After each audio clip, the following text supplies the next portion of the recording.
Comment ça se passe en ce moment avec ton client pour le travail au quotidien? Ça se passe plutôt pas mal. On a renforcé nos liens. On a des réunions quotidiennes.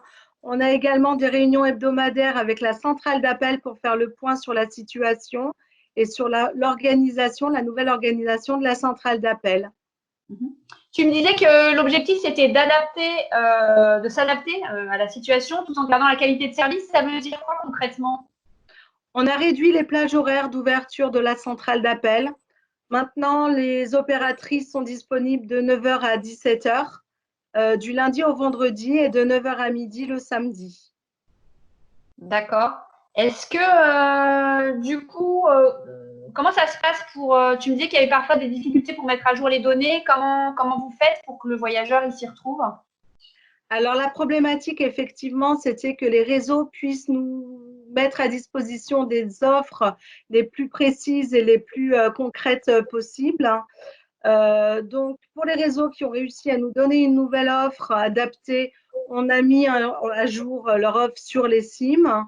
Et pour ceux qui n'avaient pas la possibilité de nous donner une offre à jour, on les a désactivés du calculateur d'itinéraire afin d'apporter une solution vraiment fiable et concrète aux usagers. D'accord. Et du coup, tu me parlais d'un module, le module de proximité. Tu peux nous expliquer un peu ce que c'est exactement? Alors, c'est un module qui a été mis en place sur les systèmes d'information multimodale. On les a dans toute la France. Et c'est dans le cas concret du Covid, de la situation actuelle, c'est un module qui nous permet de savoir où se déplacer dans un rayon d'1 kilomètre autour de son domicile ou de son lieu de travail. Comment tu aides ton client en ce moment à communiquer avec ses voyageurs? Alors, la communication reste régulière via les réseaux sociaux, Facebook ou Twitter.